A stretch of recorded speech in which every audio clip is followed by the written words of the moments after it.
Hebreus capítulo 13, dos versos 15 ao 19. Assim, por intermédio dele, ofereçamos sempre a Deus um sacrifício de louvor, que é fruto dos lábios que declaram publicamente o seu nome. Mas não vos esqueçais de fazer o bem e de repartir com os outros, porque Deus se agrada de tais sacrifícios. Obedecei a vossos líderes, sendo-lhes submissos, pois eles estão cuidando de vós como quem há de prestar contas, para que o façam com alegria e não gemendo, pois isso não vos será útil. Orai por nós, pois estamos convencidos de que temos boa consciência, desejando portar-nos corretamente em tudo. E é com insistência que vos exorto para que assim façais, para que logo eu vos seja restituído. Vamos orar. Senhor, nosso Pai querido, nós vamos meditar na Tua Palavra e precisamos do Teu Santo Espírito iluminando a nossa mente e o nosso coração. Fala com a gente nessa manhã, nós oramos no nome santo de Jesus. Amém. Muito bem, estamos nessas exortações finais aqui do livro de Hebreus e lembrando, do que é o tema geral que a gente vem tratando aqui desde o início do livro de Hebreus, que é apresentando Jesus como o cumprimento das promessas do Antigo Testamento, e que tudo apontava para ele, e ele é o cumprimento não só o que é o verdadeiro significado de tudo isso, mas como, por ser o que é verdadeiro, ele é superior a todas as coisas. E aí lembra que uma questão que bate constantemente aqui no livro de Hebreus, que é essa exortação e esse encorajamento que o autor faz a esses nossos irmãos aqui do primeiro século, porque eles sofriam muita perseguição por causa do Evangelho. Principalmente, a gente viu isso da última ministração, porque os cristãos não têm um Deus visível, a gente não adora nada visível, nós não temos um altar de sacrifício, e eles eram ridicularizados exatamente por isso. Como que pessoal mais esquisito esse, que essa religião de vocês é meio furada. E, inclusive, já que eu já falei isso em outras ocasiões aqui, mas o grande motivo da perseguição, um dos motivos da perseguição dos cristãos nesse primeiro século, é porque eles eram considerados ateus. Porque, cadê o Deus de vocês? Não, o nosso Deus é invisível. Vocês não têm Deus nenhum, vocês são um bando de ateu. Então, essa era a grande crítica aos cristãos do primeiro século.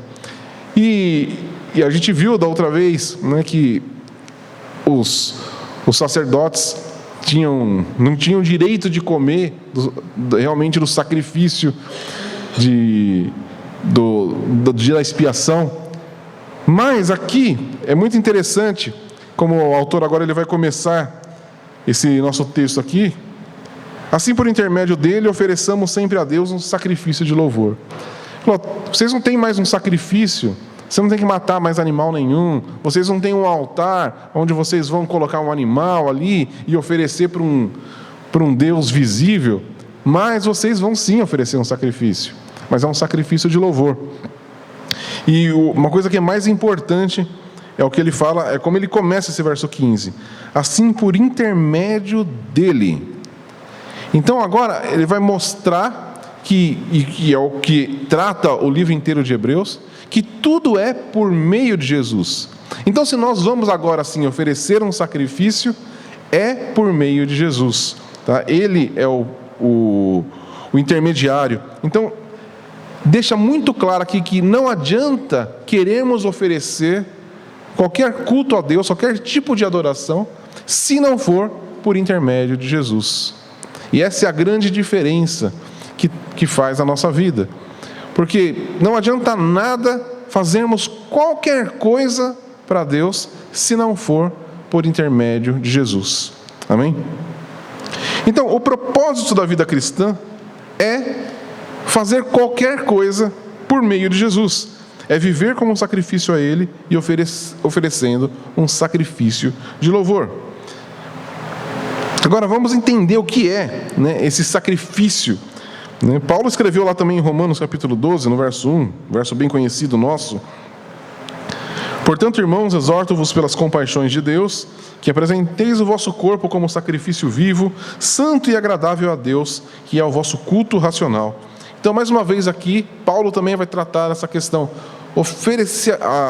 Ofereçam o corpo de vocês como um sacrifício vivo, santo e agradável a Deus, porque esse é o vosso culto. Então, ele deixa muito claro isso para a gente e vai contrastar demais com o que a gente vê em muitos, como muitos veem o cristianismo hoje. Se a gente conversar com várias pessoas, e até a visão que muita gente tem, é de que o que importa é ser salvo. Parece que conseguiu uma garantia de que vai para o céu, então está ótimo. É só isso que eu preciso.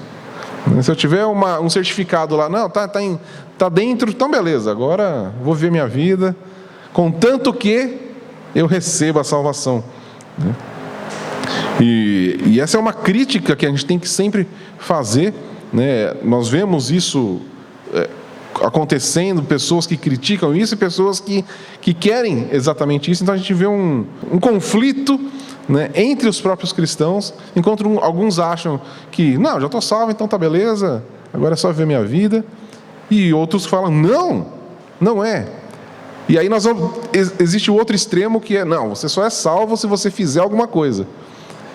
E aí o que nós precisamos aqui entender, que nenhum nem outro. Nós não precisamos, não, eu só quero ser salvo e ponto final, e agora vou viver minha vida, e também eu não vou fazer alguma coisa para ser salvo. Por quê? Porque eu vou viver por intermédio de Jesus Cristo. Isso muda tudo. Percebe? Se eu não vivo por intermédio dele, então eu não vou alcançar a salvação nem por um lado nem por outro. Porque nós precisamos oferecer a nossa vida em sacrifício por meio de Jesus. Não é simplesmente oferecer-nos para alguma coisa, para um serviço cristão, até mesmo para a pregação do Evangelho. Se não for por intermédio de Jesus, não tem nenhum valor diante de Deus, porque Deus só recebe aquilo que é por meio de Jesus Cristo. Amém? Então, isso é muito importante para a gente. Agora, a gente tem que entender, a justificação, então, ela não é o ponto final da nossa salvação. Não acontece tudo para fomos justificados e agora acabou. Não, mas ela é simplesmente a porta de entrada para uma nova vida que agrada a Deus. Ela é uma porta que foi aberta para nos prover a presença de Deus e assim viver uma vida de filhos da realeza, do Deus que é o Rei Supremo sobre todas as coisas, e nós vivemos agora para Ele, para o serviço e a satisfação do próprio Senhor. Jesus disse lá em João capítulo 4, que o Pai está buscando adoradores que o adorem em espírito e em verdade. Então, esse é o objetivo pelo qual nós somos salvos. Porque o Pai procura o quê? Adoradores. Então o que ele fez? Ele salvou pessoas para se tornarem adoradores. Então esse é o propósito da vida cristã.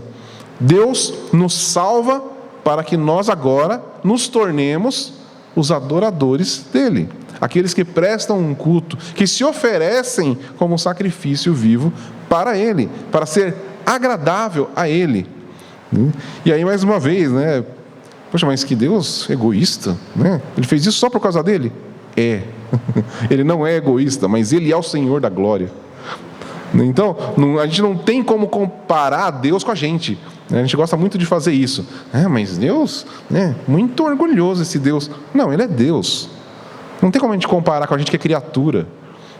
Deus não pode se rebaixar da sua glória. Por quê? Porque Ele é o Deus glorioso. A maneira como Deus mostrou-se humilde foi como? Na encarnação do Verbo. Cristo, o Filho se fez homem e ainda assumiu a forma de servo, mas Ele nunca deixou de ser Deus. Ele nunca falou, não, eu não sou nada, não. A gente nunca viu essas palavras em Jesus. Jesus serviu as pessoas, Ele serviu os seus discípulos, Ele entregou a sua vida, mas a gente nunca vai ver Jesus falando, não, eu não sou nada, não, eu sou Nunca. Por quê? Porque Ele é o Senhor da glória. Nunca deixou de ser. Ele desceu da glória, Ele esvaziou-se de si mesmo, né? da sua glória, mas Ele nunca deixou. Não sei se vocês lembram lá da aula de teologia, quando eu falei disso, né? Uma comparação que fugiu o nome do autor agora, que ele fala como, imagina que alguém vai numa concessionária, um carro espetacular, super moderno, potente, pintura impecável, e aí você fala, posso fazer um test drive?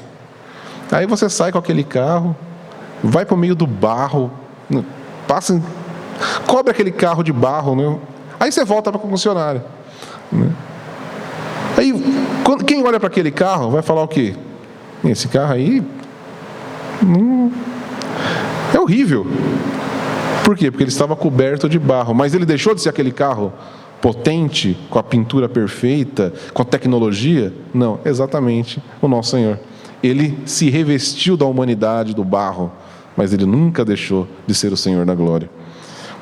Então, isso aqui é só um parênteses. Mas isso não quer dizer o quê? Que a nossa vida precisa estar totalmente envolvida com a nossa adoração a Deus. Logo, toda a nossa vida é um ato religioso. Tá? A gente gosta de separar a nossa vida. Não, eu vou para a igreja, e lá eu canto, lá eu oro. Ou então eu tenho um momento do meu dia onde eu leio a Bíblia, eu faço as minhas orações. Mas aí depois eu saio para trabalhar, aí é a minha vida normal, né? Talvez quando eu voltar, eu volte a ser cristão. Não, a gente setoriza a nossa vida. Mas o que tanto Paulo está mostrando lá, e Paulo vai falar de novo lá em Colossenses 3, verso 17, e tudo quanto fizerdes, quer por palavra, quer por ações, fazei em nome do Senhor Jesus, dando graças a Ele, dando graças por Ele a Deus Pai. Então, a nossa vida é um ato religioso. Tá? Calvino já falava que nós somos seres religiosos e que não tem como nós queremos separar a nossa vida da religião. Nós somos seres religiosos e nós precisamos entender isso e saber que nós temos que viver a nossa vida para adoração a Deus. Quer comais, quer bebais, façai tudo para a glória de Deus. Amém? Então a nossa passagem aqui fala sobre oferecer essa adoração. E o problema é que tem uma frase que eu não sei quem foi que disse, mas eu anotei aqui, que hoje muitos cristãos, né, estão com a cabeça concentrada demais na terra para terem uma utilidade celestial. E isso é uma grande verdade, né? Muita gente vive com a mente tanto nas coisas dessa terra que perde a sua utilidade celestial. E nós temos que entender que não, nós precisamos manter a nossa utilidade celestial. Se nós mantivermos a nossa utilidade celestial, com certeza teremos a nossa utilidade na terra, porque seremos embaixadores do reino de Deus aqui na terra. Agora a passagem diz sobre sempre, e isso quer dizer o tempo todo, não é de vez em quando, tá? Mas é sempre. Aí depois ele vai falar como que nós oferecemos esse sacrifício, tá? Então a primeira coisa que ele fala é sobre o sacrifício dos nossos lábios. Então ele foca na nossa maneira de falar, né? Ofereçamos sempre a Deus um sacrifício de louvor, que é fruto dos lábios que declaram publicamente o seu nome. Então a ideia básica aqui é que nós devemos adorar a Deus e professar a fé cristã com os nossos lábios. Tá? Isso é uma coisa muito importante da gente ter em mente. Não se trata apenas das nossas reuniões aqui, enquanto estamos aqui, aí nós cantamos, nós oramos, falamos das coisas de Deus. Mas, como eu falei há pouco, nós precisamos sempre, constantemente, oferecer um sacrifício ao Senhor. Então, os nossos lábios têm que constantemente proclamar a palavra de Deus e falar das coisas de Deus, confessar o nome dEle. Então, tudo que a gente falar tem que confessar o nome do Senhor, porque ou a gente professa o nome do Senhor ou a gente nega o nome do Senhor. Jesus disse que, lá em Mateus capítulo 12, no verso 34, pois a boca fala do que o coração está cheio. Então, tudo aquilo que a gente fala, que a gente pode pensar, então eu tenho que ficar falando o tempo todo de Jesus, falando o tempo todo da Bíblia, só falar com versículos? Não. A questão é que tudo que nós falamos declara aquilo que o nosso coração está cheio. É ou não é? Jesus disse isso e nós podemos perceber isso. Então, o que é que está preenchendo o nosso coração? O que preenche o nosso coração é aquilo que nós vamos falar. Percebe que não é só uma atitude externa que o Senhor está falando com a gente aqui? Não, vocês têm que ficar falando. Não, nós temos que falar naturalmente daquilo que está no nosso coração. Então nós precisamos cuidar daquilo que está no nosso coração. Porque aí tudo que nós falarmos será sobre Deus, será uma exaltação ao Senhor, será um professar do nome do Senhor. Então a fala pura e íntegra, ela indica que nós temos uma vida para o louvor do Senhor. A nossa fala, ela é tão poderosa, né, que ela revela a nossa condição espiritual. Paulo escreveu isso lá em Romanos capítulo 3. Mas ele fala aqui sobre a depravação do homem natural. Olha o que ele fala. Romanos 3, versos 13 e 14. A garganta deles é um sepulcro aberto. Enganam com a língua. Debaixo dos seus lábios há veneno de serpente. A sua boca está cheia de maldição e amargura. Essa é a realidade daqueles que estão afastados do Senhor.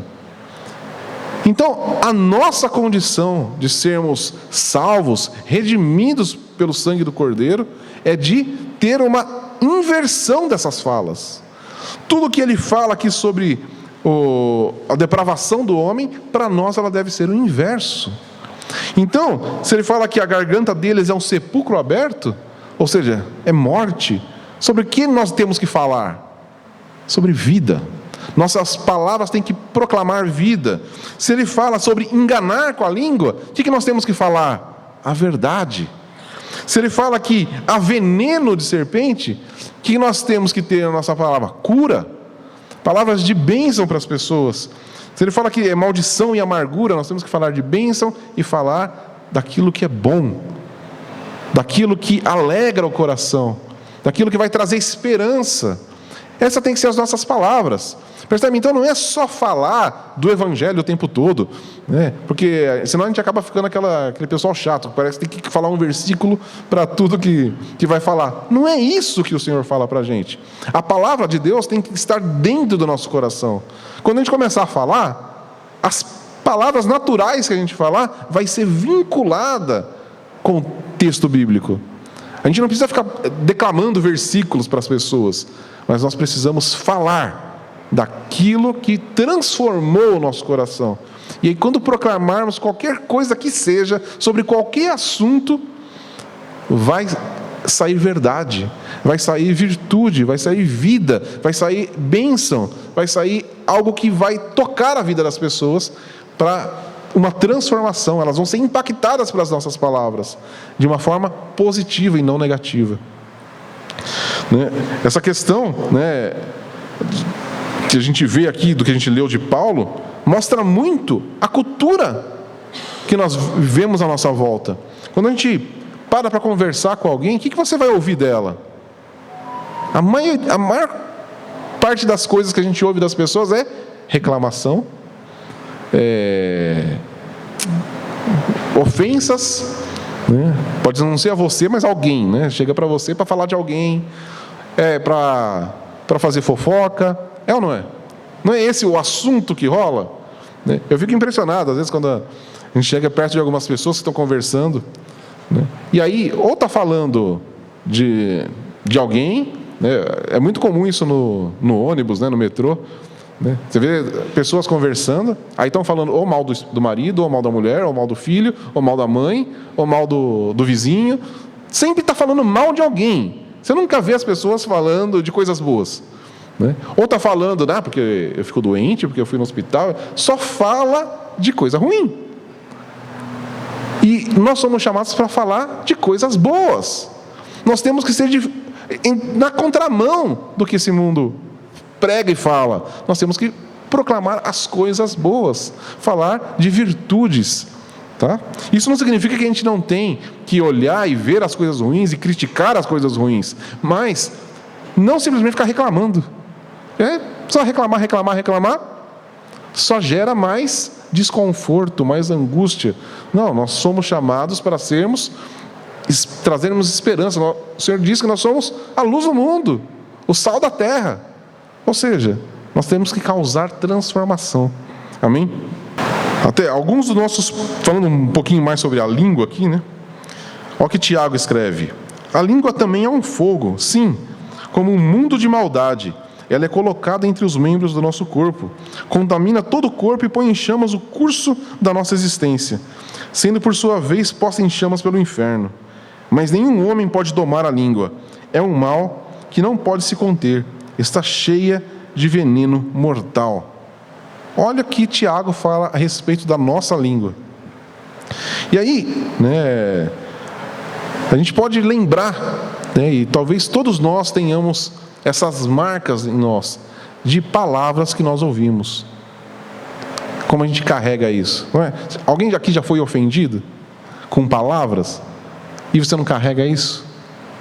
Isso mostra o poder que as palavras têm, né? Às vezes a gente tem marcas de pessoas que falaram para a gente. Se a gente vasculhar na nossa memória, a gente vai pensar que muitas vezes nós fomos os causadores de marcas em pessoas pelo que nós falamos. Então, nós precisamos sim mudar as nossas palavras, porque se nós queremos deixar marcas daquilo que nós falamos das pessoas, tem que ser marcas de graça, e nunca que as pessoas vão lembrar daquilo que nós falamos e vão se entristecer por isso, vão se sentir ofendidas por isso. Mas nós precisamos falar de vida, tá? Então, nossas palavras são poderosas como instrumentos de bênção e de louvor, tá? O verso 15 ainda usa a expressão aqui, o fruto dos lábios, tá? Então isso é uma citação lá de Oséias, e Oséias capítulo 14, verso 2, e a referência tem tudo a ver com essa oferta sacrificial, né? E os lábios, lembra que eu falei que, mas vocês não têm nem o altar? Quando nós vamos oferecer um sacrifício que são fruto dos lábios, então os nossos lábios se tornam o nosso altar, onde nós oferecemos a Deus algo. Então lembra do que Paulo falou? Ofereça o vosso corpo, né, como sacrifício. E Paulo também vai falar sobre o nosso corpo ser para obras de justiça. Então os nossos lábios se tornam agora um altar, onde nós oferecemos algo ao Senhor. Então nós temos que tomar muito cuidado com aquilo que a gente está colocando sobre esse altar. Nós temos que atentar para as nossas palavras, o que nós estamos falando. Então, muito mais valioso a Deus do que qualquer demonstração religiosa externa que a gente pode oferecer, levantar a mão, fazer qualquer coisa, é atentar para os nossos lábios, é oferecer esses sacrifícios dos nossos lábios a Ele. Então, isso é algo que a gente tem que cultivar em oração. Porque o natural nosso é o quê? É o que o mundo faz. É reclamar, é palavras de ofensa. Esse é o natural do homem caído, do homem corrupto. Então nós precisamos, se nós entendemos isso, diariamente chegar diante de Deus, falar: Senhor, purifica os meus lábios. E purifica o meu coração, para a minha boca falar do que o meu coração está cheio. Então, encha meu coração da tua sabedoria, das tuas palavras. E aí, por isso que nós precisamos das Sagradas Escrituras também. Por quê? Porque nós precisamos desse repertório. Nós precisamos encher a nossa mente, o nosso coração com a verdade, para que, com a ajuda do Espírito Santo, quando abrirmos a nossa boca, só saia palavras de vida e de bênção para o mundo. É o nosso ponto principal aqui. Tem até uma historinha de um oficial militar que era um cara muito... gostava de ofender as pessoas. Então, tudo ele xingava, tudo ele desprezava as pessoas e tratava qualquer um com as suas palavras de uma forma muito ruim. Então, que isso gerou, né? Ele era aquele cara que ninguém queria conversar com ele, tinha medo de chegar perto dele, mas ele era um oficial militar e ele desprezava todos que estavam debaixo hierarquicamente dele, né? Ofendia. Mas um dia, né, ele se encontrou com o Senhor e teve a sua vida transformada. E aí ele foi visitar novamente um quartel, né? E aí quando ele chegou lá, as pessoas já ficaram meio, né, lá vem ele, né? Vamos ver o que ele vai falar agora, né? E aí quando ele começou a falar, ele era uma pessoa completamente diferente. Ele não ofendia mais ninguém, ele não desprezava mais ninguém, não tinha palavras ruins com as pessoas, mas falava bem com elas. Aí um deles chegou, mas preciso falar com você. O que aconteceu com você? Você não era assim? Aí ele falou, não, vou te contar o que aconteceu. E aí ele pôde falar do evangelho para aquele outro soldado. Mas por quê? Porque perceberam a transformação que ocorreu nas suas palavras. Ele não chegou lá falando, pessoal, agora eu sou cristão, então... Não, ele simplesmente começou a tratar as pessoas de uma forma que ele nunca tinha tratado. E aí as pessoas perceberam, o que você tem? O que aconteceu com você? E aí ele pôde sim falar do evangelho. Tá? Então é muito importante que as pessoas tenham essa percepção nossa, que elas tenham prazer em ouvir a gente falar, e não o contrário. Tá? Agora, o verso 15 fala dos nossos lábios, então, desse sacrifício que a gente oferece com os nossos lábios, mas o verso 16 agora vai se voltar para atos práticos de amor e bondade, somente a generosidade com a riqueza material. Então ele fala aí, não vos esqueçais de fazer o bem e de repartir com os outros, porque Deus se agrada de tais sacrifícios. Então, o autor aqui vai apresentar um outro tipo de sacrifício que a gente oferece. Então é agir bondosamente com as pessoas e trabalhar para o benefício temporal e espiritual das outras pessoas. Tá? O texto fala aqui especificamente de uma prontidão em demonstrar generosidade com os necessitados. Tá? Dar livremente daquilo que nós temos, porque a gente sabe que isso agrada a Deus, glorifica a Deus. E porque a gente ama mais as pessoas do que o dinheiro. Tá, isso é...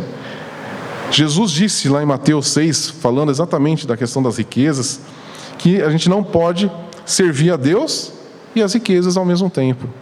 Ou a gente serve um ou serve a outro. Tiago, também lá em capítulo 1, verso 27, ele fala: a religião pura e imaculada diante do nosso Deus e Pai é esta: visitar os órfãos e as viúvas nas suas dificuldades e não se deixar contaminar pelo mundo. Tá? Então, isso mostra que exige algo de nós. Nós precisamos sim ter essa... e está falando aqui desse período terreno. Percebe que aquilo que eu falei do início, as pessoas focam tanto nas coisas terrenas que perdem a sua utilidade no reino celestial. Mas quando nós estamos com os olhos naquilo que é celestial, nós vamos se tornar úteis na terra. E é exatamente disso que o nosso texto está falando agora. De que a nossa vida é tão focada no Senhor, a gente ama tanto o Senhor e quer viver tanto para Ele, que aí nós nos tornamos úteis aqui nessa terra, abençoando as pessoas com as coisas terrenas.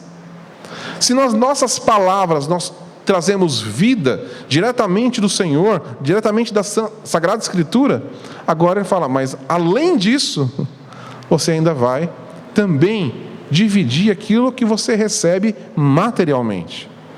Então não é só as nossas palavras que são um sacrifício para o Senhor, mas tudo aquilo que nós temos, quando nós repartimos, quando nós abençoamos as pessoas, nós também estamos oferecendo um sacrifício ao Senhor.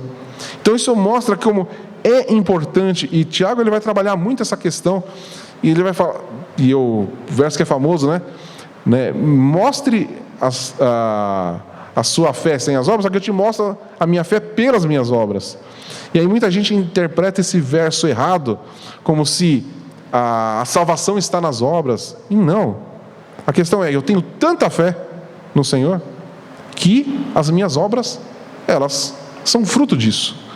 Então, como eu falei desde o início, a salvação, ela é a porta de entrada para essa nova vida onde as nossas palavras são diferentes e onde as nossas ações são diferentes. Então, eu não falo para alcançar a salvação, eu não reparto aquilo que eu tenho com as pessoas para ser aceito por Deus. Não, é uma oferta de gratidão. Eu simplesmente olho para o que o Senhor fez por mim e falo, não, diante disso, se Ele não poupou o seu único filho, antes o entregou quando eu ainda era pecador, eu vou repartir essas coisas materiais, passageiras, com as outras pessoas, porque isso agrada ao Senhor, porque nós estamos replicando aquilo que o próprio Senhor fez, de uma maneira tão menor, inclusive, né? Porque Ele está falando de repartir coisas materiais. Em momento algum o Senhor está falando, ofereça o seu filho em favor de alguém. Não, Ele está falando de coisas materiais, porque Ele já ofereceu o filho. Nós não precisamos oferecer mais ninguém. Nós temos que simplesmente agora oferecer as coisas que temos, que é tão pequeno perto do grande amor do Senhor. Olha o que fala o profeta Miqueias, no capítulo 6, versos 6 ao 8. Com que me apresentarei diante do Senhor e me prostrarei diante do Deus excelso? Devo apresentar-me diante dele com sacrifícios, com bezerros de um ano? O Senhor se agradaria com milhares de carneiros ou com 10.000 ribeiros de azeite? Darei o meu primogênito pela minha transgressão, o fruto do meu corpo pelo meu pecado? Ó homem, ele te declarou o que é bom. Por acaso o Senhor exige de ti alguma coisa além disso? Que pratiques a justiça, ames a misericórdia e andes em humildade com o teu Deus? Então, é exatamente aquilo que eu estava apresentando aqui, ele até cita, né? Darei o meu primogênito? Não, o Senhor já fez isso. Então o que o Senhor espera de nós agora? Que a gente pratique a justiça, ame a misericórdia e ande em humildade com Deus. Essa é a nossa marca como cristão. Nossa marca como cristão tem que ser essa: justiça, misericórdia e humildade. As pessoas não têm que olhar para a gente e ver outra coisa. Eles têm que ver essas características em nós. É um povo que ama a justiça, é um povo misericordioso, são pessoas humildes, não são pessoas arrogantes, não pessoas que se sentem superiores ou que querem criar um império para si mesmo. Não, são pessoas que andam nessa terra como se nada daqui precisasse. Então, assim como ocorre com a nossa fala, que a gente falou no começo, somente quando o coração está desapegado das coisas é que a gente consegue viver dessa maneira. Porque não adianta nada também, senão parece que nem criança, né? Quando a criança está comendo um salgadinho, e aí chega uma outra criança, o que a gente faz? Divide. Aí a criança, não quero. Aí a gente força ela, né? Aí ela vai contrariada, né? Dá o salgadinho para o amiguinho, né? Não é isso que Deus espera de nós, que a gente reparta aquilo que a gente tem contrariado, que isso não adianta nada. O que Ele quer de nós é um coração transformado. Quando o nosso coração está desapegado das coisas, fica fácil repartir. Então a gente não tem que se forçar, não é uma questão de, não, porque eu preciso, eu não queria, mas vou. Não adianta nada. Se nós olhamos para nós e nós percebemos que nós não queremos repartir aquilo que nós temos que nos colocar diante do Senhor e falar: Senhor, me transforma. Senhor, muda meu coração. Porque não adianta nada eu me forçar a fazer e meu coração continuar apegado às coisas. Se eu ficar chateado, se eu tiver que dividir aquilo que eu tenho. Então nós, mais uma vez, a mesma coisa com as palavras, que se eu percebo que minhas palavras não estão sendo fruto de proclamar o nome do Senhor, eu tenho que chegar diante dele e falar: Senhor, muda meus lábios. Fazer como Isaías, né, que foi tocado pela brasa que vinha direto do altar, para purificar os lábios. Nós temos que pedir a mesma coisa: Senhor, purifica meus lábios. E se o meu coração está apegado às coisas, Senhor, que meu coração possa desapegar das coisas.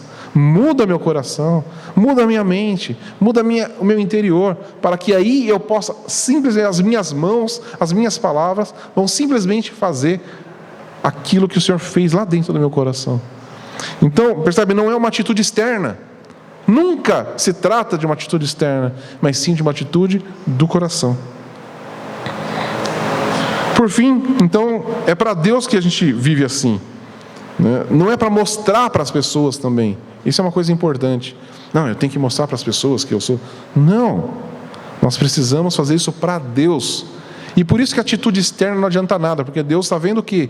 Nosso coração. Ele não olha o externo, Ele olha o nosso coração. O externo é simplesmente a extensão daquilo que nós somos. É Deus que a gente serve quando a gente ministra as pessoas e quando a gente coloca o bem-estar deles à frente do nosso próprio ganho financeiro, tá? Tem até uma historinha, né? Já que falando de historinha, da Corrie ten Boom, né? Que é aquela história famosa lá do refúgio secreto. E ela conta que eles tinham uma relojoaria. Não sei se você lembra, se vocês leram o livro, assistiram o filme, né? E eles chegaram um momento em que eles estavam ali, a família passando uma dificuldade financeira, que eles não tinham nem o que comer, e aí eles precisavam que alguém entrasse na loja lá e comprasse um relógio. De repente entrou um homem e falou: não, eu quero comprar um relógio, e escolheu um relógio bem caro. Eles ficaram todos felizes, né? Agora sim, né? Deus ouviu as nossas orações. E aí aquele homem começou a conversar com o pai da Corrie, né? Ele falou: não, porque eu vim de uma outra loja, comprei essa semana esse outro relógio, mas o cara me enganou, paguei caro nesse relógio, é um relógio ruim, e por isso que eu estou vindo comprar outro. Aí o pai dela falou: não, deixa eu ver esse relógio aí. Ele pegou o relógio. Não, esse relógio é muito bom, só precisa fazer um ajuste aqui. Ajustou o relógio, tá funcionando perfeitamente. Cara, então não preciso comprar mais. Não precisa comprar. E foi embora. Aí, mas pai, ele ia levar o relógio, agora ficamos sem dinheiro. Tá, mas eu ia enganar ele? Eu ia ter um ganho financeiro enganando ele, sendo que ele não precisava? E outra, eu conheço a pessoa que vendeu o relógio para ele. É nosso irmão em Cristo também. E ele não fez de má fé. O relógio era só um ajuste que precisava. Eu ia prejudicar os dois para eu ter um ganho financeiro? De maneira alguma. O Senhor cuida da gente. No dia seguinte, entra uma outra pessoa e compra o relógio mais caro da loja. E com aquele dinheiro que o cara comprou, eles tiveram o sustento por meses. Mas por quê? Porque eles tinham coração desapegado. Ele precisava do dinheiro, mas a honra ao Senhor estava acima da sua necessidade. Então aqui não está falando nem de repartir, mas daquilo que ele precisava. Ele colocou a honra ao Senhor acima da sua própria necessidade e da sua família. E o Senhor o abençoou. Então nós precisamos ter esse coração desapegado, buscando sempre honrar ao Senhor em primeiro lugar. E aí nós vamos experimentar coisas maravilhosas do Senhor. Não porque Deus se torna agora obrigado a nos abençoar, mas é porque Ele age assim. Ele sempre nos abençoa. E nós precisamos então ter esse coração desprendido das coisas materiais. Mas o nosso texto aqui continua ainda. A nossa passagem ela vai terminar aqui com uma exortação para nos submetermos aos líderes espirituais instituídos na igreja. Isso parece que é uma coisa diferente, parece que ele mudou de assunto, né? Diferente de oferecer os sacrifícios espirituais aqui, mas ele está concluindo aquilo que ele começa lá no verso 7, que a gente já falou, né? E a gente não focou tanto nele da outra vez, exatamente porque ia concluir aqui. Mas lembrai-vos dos vossos líderes, que vos pregaram a palavra de Deus, observando-lhes atentamente o resultado da vida, imitai-lhes a fé. Então agora ele está concluindo aquilo que ele começa no verso 7. A nossa cultura, né, ela é autossuficiente.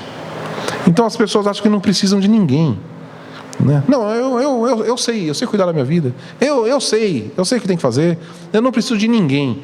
Eu não preciso imitar ninguém. Eu sou senhor do meu destino. Eu faço aquilo que está na minha cabeça, é muito boa. Eu tenho as melhores ideias do mundo, né? Então, se eu seguir o que está aqui dentro, vai dar certo demais. Tá? Essa é a nossa cultura. Então, submissão à autoridade, né, ordenada por Deus, né, é um verdadeiro exercício espiritual, tá? E um elemento da nossa adoração ao Senhor. Tá? A questão da submissão, ela é contrária à cultura do mundo hoje. Como assim? Não é que se submeter a ninguém, não. Imagina, isso é um absurdo. Né? E aí você tem todas as ideologias aí contra o patriarcado, por quê? Porque não pode se submeter. A autoridade é um problema. A autoridade só estraga as coisas. Nós temos que ser livres. Né? Essa é o papo furado de hoje aí. Né? Então, não tem que se submeter a ninguém. E aí, quando a palavra aqui fala sobre nos submetermos aos nossos líderes, isso é um absurdo. Eles só querem constranger, eles só querem oprimir. Né? E essa bagagem vem constantemente. Você liga a televisão, você está na internet, e o que você vai ver? É isso. Né? É que existem pessoas sempre querendo te oprimir. E aí, quando a palavra fala sobre submissão, fala, está vendo? Estão querendo te oprimir de novo. Não, mas não é isso o que o Senhor quer de nós. A Bíblia toda, um tema constante nas Escrituras é submissão ao Senhor. É encarar Deus, como Senhor absoluto. Né? Eu falei sobre a perseguição dos cristãos no primeiro século, porque eles eram ateus, mas tinha um outro problema, é porque eles chamavam Jesus de Senhor. E Senhor, só o César. Só César é Senhor. Né? Se tem que submeter a uma autoridade, é César. E os cristãos no primeiro século, não, Jesus Cristo é Senhor. E isso era uma ofensa, e era pena de morte para quem falava que Jesus Cristo era Senhor. Por quê? Porque submissão a Deus. Quando nós declaramos Ele é Senhor, ou seja, Ele tem todo o direito sobre a minha vida, Ele pode fazer o que Ele quiser, Ele é Senhor. Então, e nós falamos diretamente Nosso Senhor Jesus Cristo, Nosso Senhor, isso se trata do quê? De submissão. Então, toda submissão feita às autoridades instituídas por Deus, ela é uma submissão ao próprio Deus. Ela é feita no Senhor. Logo, ela é um ato sacrificial de confiança. Confiar em alguém que o Senhor instituiu é um ato sacrificial. Porque não é natural para nós. Por que eu tenho que confiar nele? Como que eu sei? Confiar no Senhor. Esse é o ponto. Não é que nós confiamos em pessoas, nós confiamos na autoridade que o Senhor concedeu a algumas pessoas. Então ele fala aqui, obedecei, no verso 17, obedecei os vossos líderes, sendo-lhes submissos, pois eles estão cuidando de vós, como quem há de prestar contas, para que o façam com alegria e não gemendo, pois isso não vos seria útil. Então, a primeira coisa que ele fala aqui é sobre obedecer, obedecei. Então ele fala principalmente de receber o ensino dado pelos líderes espirituais. Então aqui a gente tem que entender também, se obedecer, não é igual da brincadeira lá, né? Se o mestre mandar, né? Que levanta a mão, abaixa a mão, anda para lá. Né? A questão de obedecer os líderes não tem isso, né? Dos líderes chegar para os membros da igreja e falar, você só usa roupa de tal cor agora, hein? Não tem nada a ver com isso, mas tem a ver com o ensino das Escrituras. Tá? Isso é muito importante da gente ressaltar. Se um dia um pastor chegar para você, vocês não podem usar mais roupa dessa cor, fala, peraí, não, aí eu não vou te seguir, não. Aí eu não vou me submeter, não. Você quer falar, não, você não pode ter carro de tal marca, ou você não pode fazer isso ou fazer aquilo, que não tem nada a ver com as Escrituras, né? A partir de amanhã ninguém mais come macarrão, né? Ou seja, é uma coisa que não tem o mínimo sentido. Então não é desse tipo de obediência que a palavra está falando, mas de uma obediência ao que é ensinado acerca da vida cristã. Tá? Então, tem que separar essas duas coisas. Né? Porque tem uns caras aí que querem controlar mesmo a vida das pessoas. E o que o texto fala, né? Porque eles estão cuidando de vós, como quem há de prestar contas. Então, não é despotismo, não é autoritarismo, é cuidado. Tá? Então, é bem diferente. E ele fala sobre ser submisso, que é se render à autoridade estabelecida por Deus. Então, a recepção da verdade e a submissão aos nossos líderes, nós oferecemos isso a Deus como sacrifício. Tá? Aí, vamos ver aqui, dentro desse texto, 6 razões então, que são dadas para essa nossa obediência e submissão. A primeira é encontrada na palavra líderes, que ele fala aqui, que também pode ser traduzido por guia, tá? Os guias. Então, autênticos líderes espirituais são aqueles que vão adiante do rebanho. Não é aquele que manda, vai lá. Não, é aquele que está à frente, então nós seguimos. Tá? É bem diferente também, tá vendo? Por isso o nome dado, né, é de pastor. O que o pastor faz com as ovelhas? Ele guia as ovelhas. Ele não manda as ovelhas. Nunca vai ver um pastor de ovelhas lá sentadinho no campo, chega para o banho, vocês agora vão para lá. E fica lá, sentado. Você vê isso acontecendo? Nunca vai dar certo. Né? Por quê? Porque as ovelhas seguem o pastor. Então, o líder, por isso que ele é um guia. Então, nós precisamos sim seguir os nossos líderes espirituais rumo à vida cristã. Tá? Então, isso é especialmente ligado à ideia de ser persuadido. Tá? Porque os líderes cristãos são guias na palavra de Deus. E o que nós temos que copiar e seguir é exatamente essa vida cristã. Tá? A ideia não é dizer assim, não, eu creio porque o pastor ou não sei o que falou. Não é assim. Não é essa a nossa postura, mas sim, eu tenho sido ensinado que a palavra de Deus é essa, e tem sido explicado para mim que a palavra fala isso, então eu creio. Percebe? Não é crer cegamente naquilo que é falado pelos nossos líderes, mas é perceber, isso ele está explicando a palavra de uma forma muito correta, então eu creio. Nós não temos que crer na palavra de pessoas, nós temos que crer na palavra de Deus. E quando somos ensinados na palavra de Deus, então nós cremos. É uma coisa que a gente sempre falou aqui, né? Se um dia algum de nós chegar e começar a falar alguma coisa que não está aqui, o que vocês têm que fazer?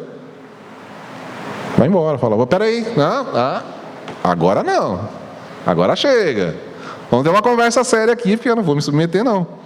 Mas enquanto estivermos pregando a palavra de Deus, aí vocês podem continuar crendo naquilo que a gente está falando, porque estamos proclamando a palavra de Deus. Então esse é um compromisso que nós precisamos ter.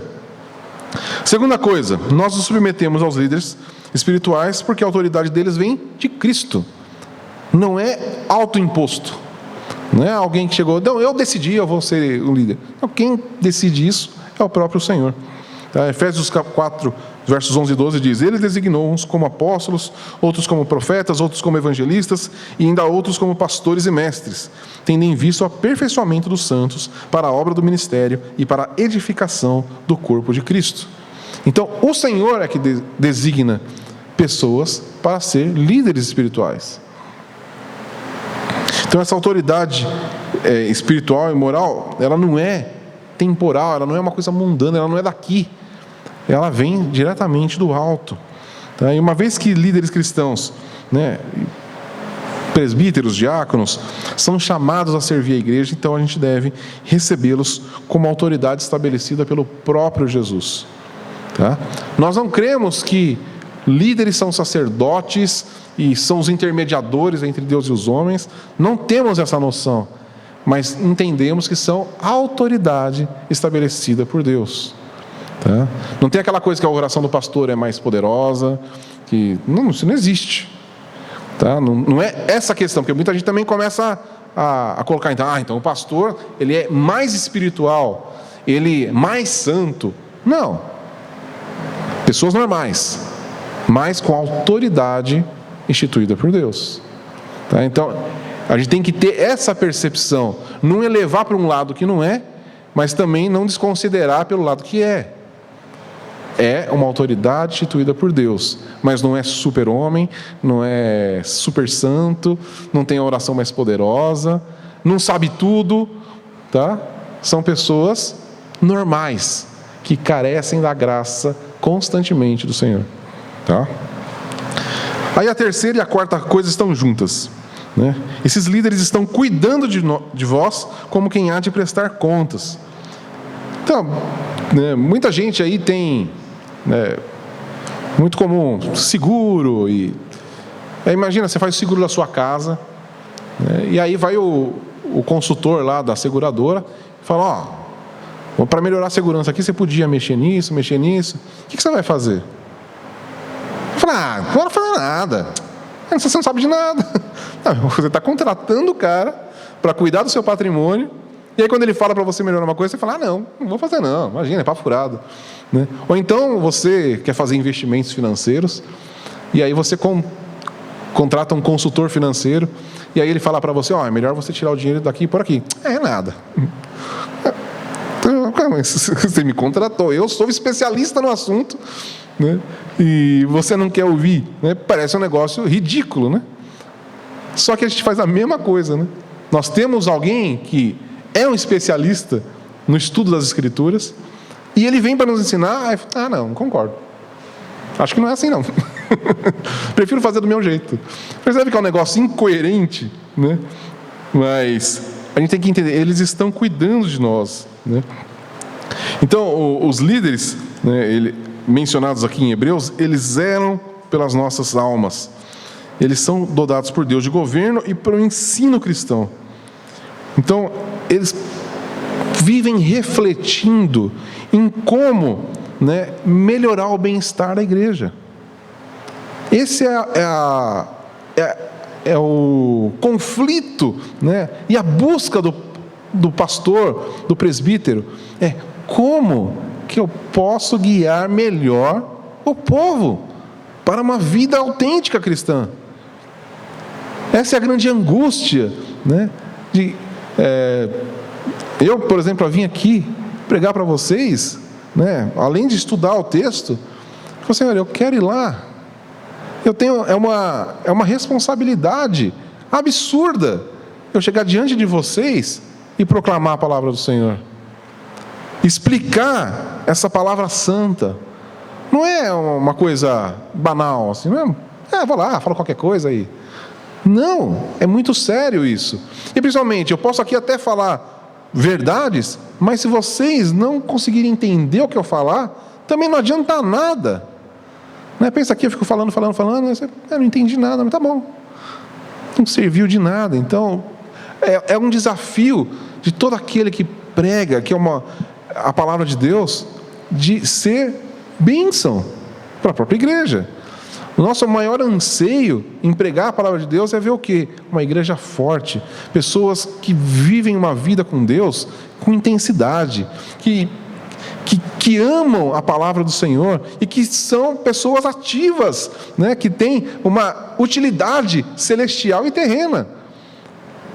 Esse é o nosso objetivo. A gente não está aqui só porque... estamos aqui só. Não, existe um objetivo muito superior e uma responsabilidade muito grande, né? Tem essa questão aqui, né? Os pastores são auxiliares do grande pastor. Então nós temos que prestar contas ao pastor-chefe. A gente vai ter que chegar diante dele e explicar tudo aquilo que a gente fez, tudo aquilo que a gente falou. Então a gente não lidera em benefício próprio, mas sim somos subordinados daquele que nos chamou para cumprir um papel muito importante na igreja do Senhor, tá? Nós não somos pessoas mais importantes, não somos pessoas melhores, nós só temos uma responsabilidade muito maior. Então a gente vai prestar muito mais contas. Na verdade, essa é a grande questão, tá?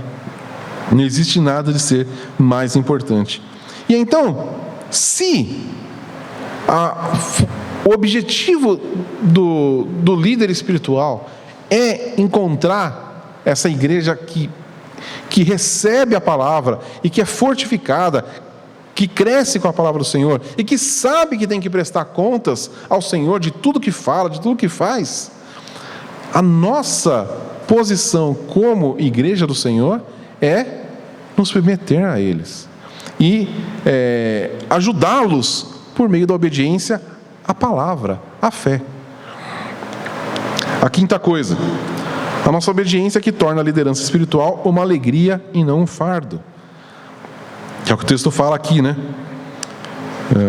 No verso 17. Para que o façam com alegria e não gemendo, pois isso não vos seria útil. Tá? Então, sem dúvida, o maior abatimento para um pastor, para um líder de uma congregação é o quê?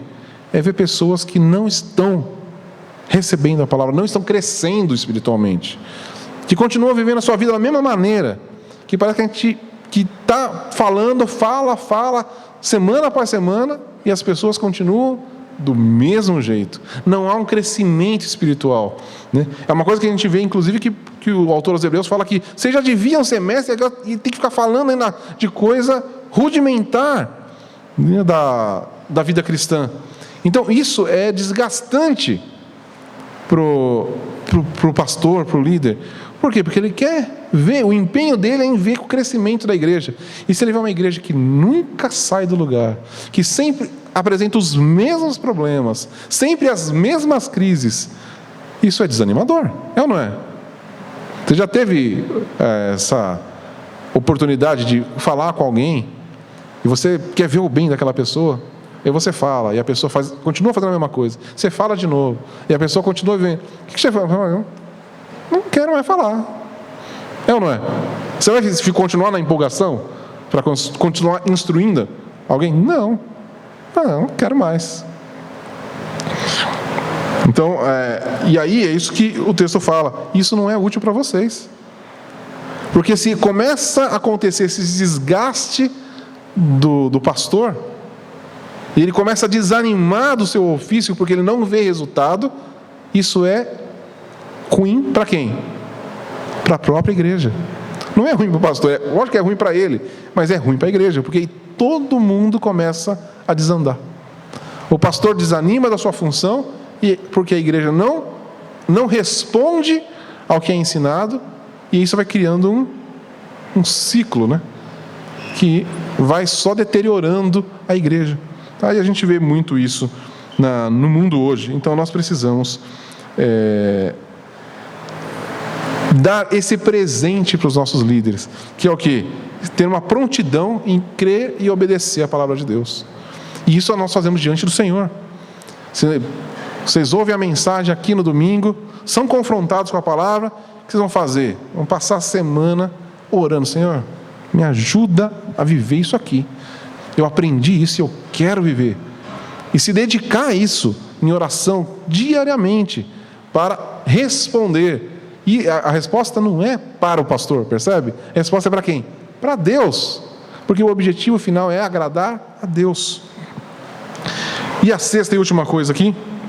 Esse versículo conclui que não é vantagem alguma para vossos líderes, e eu acabei falando disso já, né?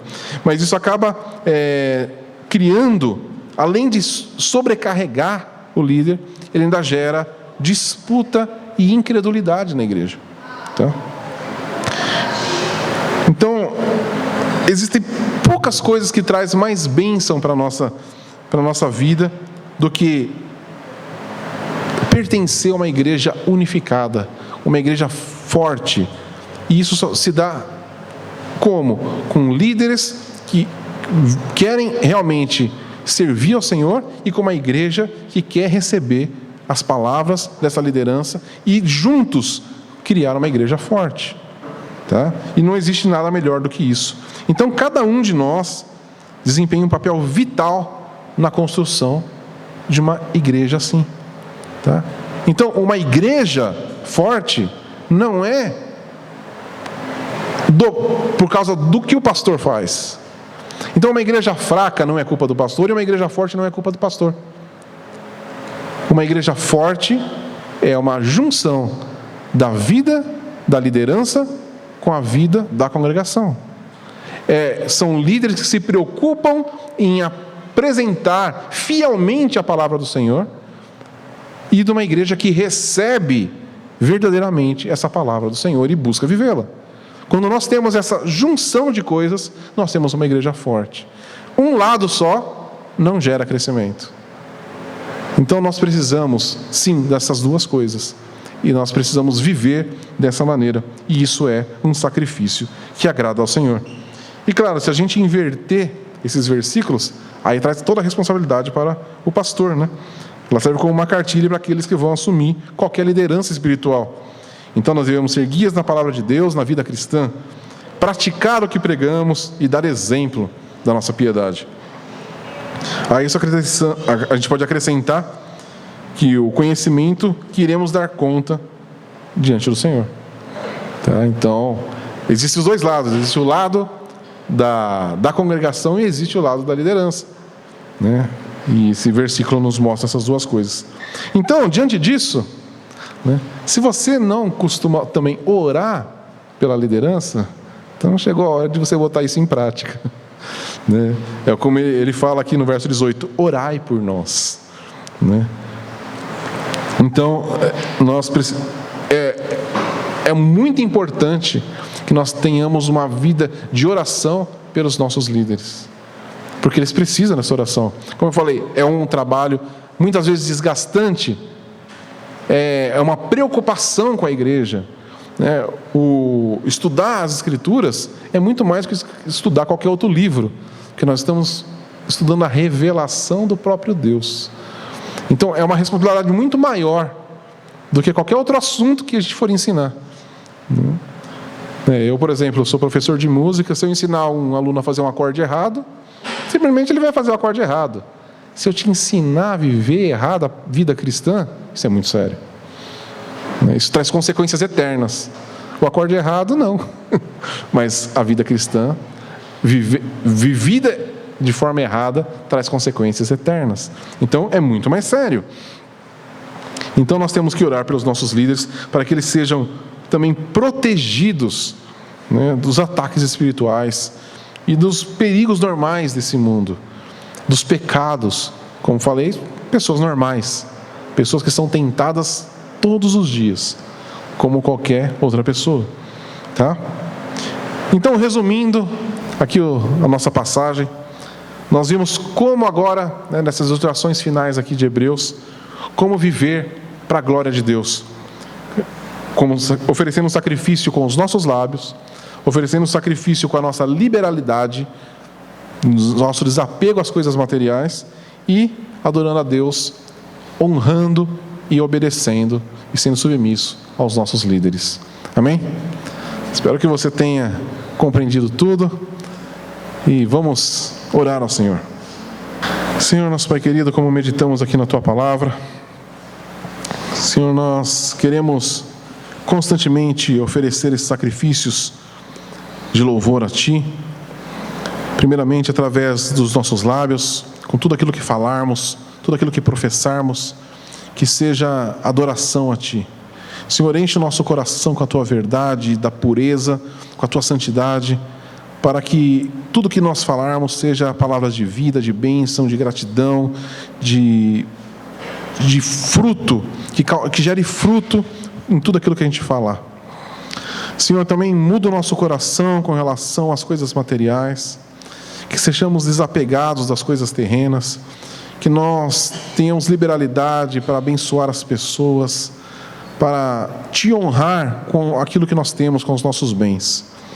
Senhor, queremos também oferecer esse sacrifício a Ti.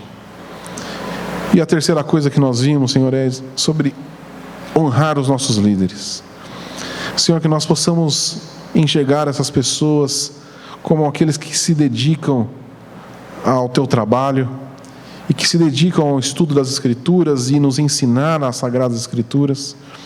Senhor, que nós possamos honrar a vida dessas pessoas, que possamos obedecer aquilo que eles nos ensinam acerca da verdade do Evangelho, que possamos responder numa vida que é atuante nesse mundo, atuante na igreja, que proclama o Evangelho, que vive o Evangelho.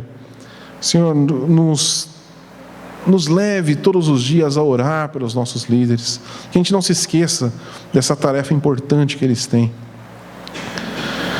que eles vão um dia prestar contas a Ti, Senhor, e nós queremos livrá-los dos pecados, das angústias desse mundo, do desânimo, do esgotamento.